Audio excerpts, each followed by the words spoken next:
Hi friends, welcome to middle class மருமகள் channel. எல்லோரும் எப்படி இருக்கீங்க?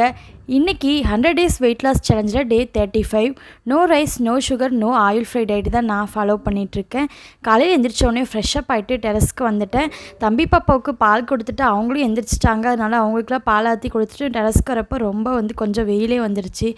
சண்டேங்கிறதுனால லேட்டாக தான் எந்திரிச்சேன். நான் மேலே டெரஸ்க்கு வரப்பே 7 o'clock பக்கமாக இருக்கும்.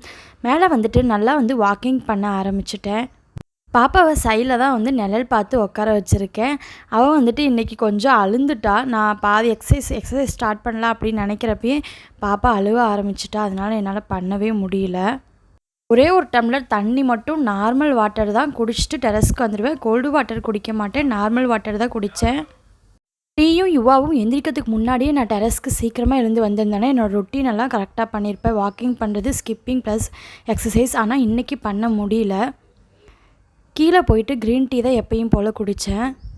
கிட்ட சொல்லியிருப்பேன், ஏற்கனவே முன்னாடி விளாக்லேயே ஷேர் பண்ணியிருப்பேன். க்ரீன் டீ நான் வெயிட் லாஸ் ஸ்டார்ட் பண்ணுறதுக்கு முன்னாடி, இந்த 100 டேஸ் ஸ்டார்ட் பண்ணுறதுக்கு முன்னாடியே அப்பப்போ எப்போயாவது தோணும் எடுத்துப்பேன். அப்புறம் நடுவில் பால் எடுத்துப்பேன். இது மாதிரி மாற்றி மாற்றி பண்ணிகிட்டு இருந்தேன். க்ரீன் டீ அதனால் குடிக்கிறது எனக்கு ஒன்றும் அந்தளவுக்கு கஷ்டமாலாம் தெரியறதில்ல. தம்பி பாப்பாவுக்கு பிரேக்ஃபாஸ்ட்லாம் செஞ்சு நல்லா ஊட்டி விட்டு அவங்கள ஃப்ரெஷ்ஷப் பண்ணிவிட்டு அதுக்கப்புறமா நான் எனக்குன்னு சொல்லிட்டு ஒரு எக் ஆம்லேட் ரெடி பண்ணியிருந்தேன். ஒரே ஒரு எக்கை மட்டும் போட்டு நல்லா ஆனியன் அதிகமாக போட்டிருந்தேன். ப்ளஃபியாக சூப்பராக ஆம்லேட் வந்துருந்துச்சு. டயட் ஃபாலோ பண்ணிகிட்ருக்கிறப்ப நீங்கள் உங்களுக்காக குக் பண்ணுற ஃபுட்டு எதுவுமே கம்மியாகவோ இல்லை அதிகமாகவோ இருக்காத மாதிரி பார்த்துக்கோங்க. இல்லை அப்படின்னா மூடே அப்செட் ஆகிடும். அதனாலேயே நம்ம வேறு எதனாவது சாப்பிட்லாம் அப்படிங்கிற மாதிரி டெம்டிங்காக இருக்கும். இப்போ ஆம்லேட்டில் உப்பு கம்மியாக இருக்குது அப்படின்னா நம்மளுக்கு மூடு அப்செட் ஆகிடும். என்னடாப்பா ஒரு ஆம்லேட் தான் சாப்பிட்றோம், அதுவும் நல்லா சாப்பிட முடியலையே அப்படின்னு தோணும். லஞ்சுக்கு நான் இன்றைக்கி எனக்காக லெமன் வித் பெப்பர் சிக்கன் தான் பண்ணியிருந்தேன். ஆயில், கடுகு, அதோடு வெங்காயம், பூண்டு கட் பண்ண வெங்காயம், பூண்டு சேர்த்து நல்லா வதக்கிட்டு 1/4 டீஸ்பூன் மஞ்சத்தூள், 1/2 டீஸ்பூன் மிளகாய்த்தூள், 1/2 டீஸ்பூன் மல்லித்தூள், அப்புறம் 1/2 டீஸ்பூன் கரம் மசாலா சேர்த்து நல்லா மிக்ஸ் பண்ணி விட்டு ராஸ்மல் போனதுக்கப்புறமா நல்லா வாஷ் பண்ணி வச்ச சிக்கனை சேர்த்துக்கிறேன்.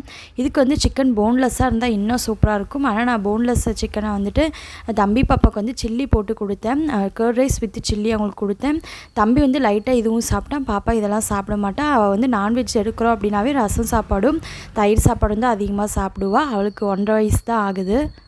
அதனால் சிக்கனை தண்ணி ஊற்றாமல் நல்லா அதில் வர தண்ணியிலேயே நல்லா மிக்ஸ் பண்ணி விட்டிங்கன்னா சிக்கன் நல்லா சூப்பராக 15 மினிட்ஸ்லேயே நல்லா வெந்துடும். அதுக்கப்புறமா 1/2 டீஸ்பூன் மிளகுத்தூள், அதோட 1/2 லெமனும் பிழிஞ்சு விட்டு சூப்பராக மிக்ஸ் பண்ணி விட்டு இறக்குனீங்க அப்படின்னா அந்த மிளகுத்தூள் அப்புறம் லெமனோட ஃப்ளேவர் சூப்பராக இருக்கும். சாப்பிட்றப்ப அடித்தூள் அப்படி இருக்கும். கண்டிப்பாக சைட் டிஷ்ஷாக இதை பண்ணுறீங்க அப்படின்னா ட்ரை பண்ணி பாருங்கள். எந்த ரைஸ்க்கும் இது சைட் டிஷ்ஷாக எடுத்துக்கலாம். சும்மா அப்படி இருக்கும். சாப்பிட்றப்ப அப்படி ஜூஸியாக செம்மையாக இருக்கும். இதோட வேணும்னா கேர்டு ஆட் பண்ணிக்கலாம். அதாவது சப்பாத்தி இது மாதிரி கொஞ்சம் கிரேவியாக சாப்பிட்லாம் அப்படின்னு நினைக்கிறப்ப இதோட கேர்டு ஆட் பண்ணி கொஞ்சம் மசாலா தூக்கலாக போட்டு பண்ணால் செம்மையாக இருக்கும். நான் இன்றைக்கி லஞ்சுக்கு லெமன் வித் பெப்பர் சிக்கன் தான் எடுத்துக்கிட்டேன். தம்பி பாப்பாவுக்கு என்னென்ன குக் பண்ணுறேன்னு என்னோடய டிஐஎம்எல் வீடியோவில் ஷேர் பண்ணிக்கிறேன். இது வெயிட் லாஸ் அப்படிங்கிறதுனால அவங்களுக்கு குக் பண்ணுறதெல்லாம் காமிச்சேன்னா வெயிட் லாஸ் பார்க்குறவங்களுக்கு அதெல்லாம் சாப்பிடலாமோன்னு தோணும். அதனால் நான் அதெல்லாம் எதுவுமே காமிக்கவே இல்லை. நைட்டு டின்னருக்கு எப்பயும் போல் நியூட்ரி சாய்ஸ் பிஸ்கெட் மட்டும் நாளை எடுத்து தண்ணியில் தொட்டு சாப்பிட்டு என்னோடய டின்னரை முடிச்சிட்டேன். ஒரு நாளும் காலையில் எழுந்திரிச்சு வெயிட் பார்க்குறதுல எனக்கு இன்ட்ரெஸ்ட் இல்லை. டே 15 கரெக்டாக வெயிட் பார்க்கலாம் அப்படின்னு வெயிட் பண்ணிகிட்ருக்கேன். என்னோடய 100 டேஸ் வெயிட் லாஸ் சேலஞ்சில் டே 35 இப்படி தான் போச்சு. இந்த வீடியோ உங்களுக்கு பிடிச்சிருந்தா கண்டிப்பாக லைக் பண்ணுங்கள். நெக்ஸ்ட் வீடியோவில் பார்க்குறேன். அது வரைக்கும் பாய்.